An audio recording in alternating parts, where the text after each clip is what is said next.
There's something almost embarrassing about forgetting what made one of your favorite animes so special, or maybe even doubting that it could be that special again. You watched it, you loved it, and then life moves on, other shows come out, memories fade, we become complacent in our love for something. And Frieren Season 2 doesn't let you forget. It reminds you straight away about what made it so special. It drags you back into its greatness so effortlessly, so quickly, that I caught myself just smirking like an idiot after about 10 minutes of the first episode of Season 2. Basically just forever doubting it in the first place. A truly great piece of art doesn't just hold up, it reminds you why it's so great, before you've even had time to settle into it again. Frieren has always been about the melancholy of life, the beauty of our fleeting experiences, the stories we leave behind, or the stories others leave with us after they're gone. And Season 2 re-establishes all of that in its very first episode and beyond, without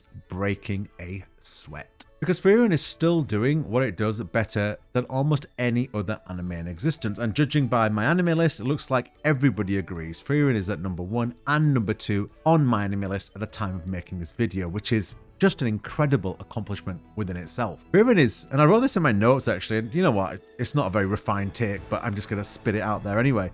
I feel like Frieren is giving better life lessons than probably most parents give their kids nowadays. It's genuinely remarkable writing and storytelling. It's not in a way that feels preachy, heavy-handed, or openly obvious. It's just quiet. It's like a yoga meditation sometimes. I don't know how else to say it.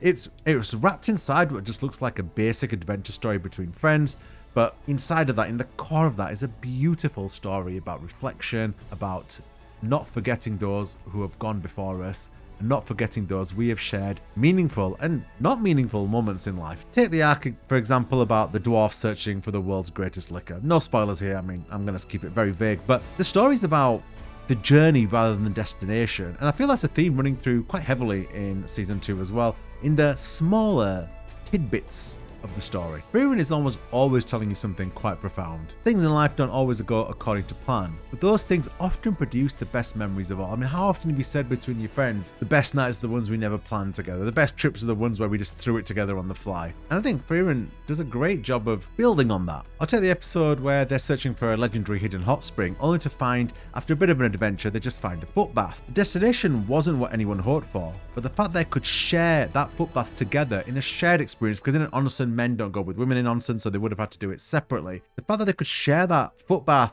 with a view that he'd been told about by his teacher, who is now dead, it's just a beautiful scene.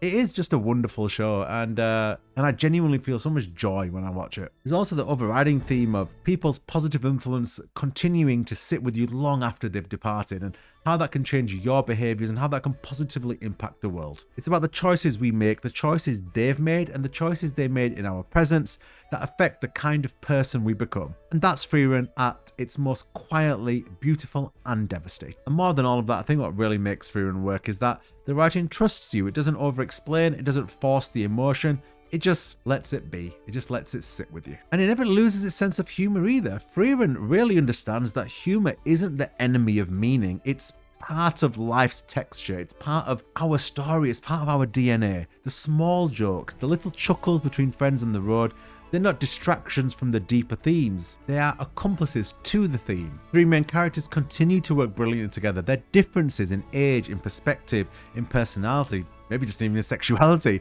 are exactly what makes them function so well as a group. Watching them travel together remains one of the joys of the show. I have to give a special shout out to the opening ending themes. I love them both this season. They are absolutely fantastic. Go check them out if you haven't already. They are in heavy rotation on my playlist. So, is Frieren still the greatest anime of all time? Then my anime list rating says yes. The world seems to say yes. I say yes. And based on Season 2, I'm not really going to argue. This is a show written by someone with a deep, genuine understanding of what it means to live. What it means to live a life and share a life with people you love and people you care about. To lose those people, to carry them with you anyway after they've gone, and just to keep moving on with your life. I could talk about Frieren's life lessons all day, and honestly, I wish more people could hear them and see them and understand them and have them be part of their life. Let me know what you thought of Frieren Season 2, if you think it lives up to Season 1, if you even like Frieren, and like and subscribe please, because it helps me a ton. Peace.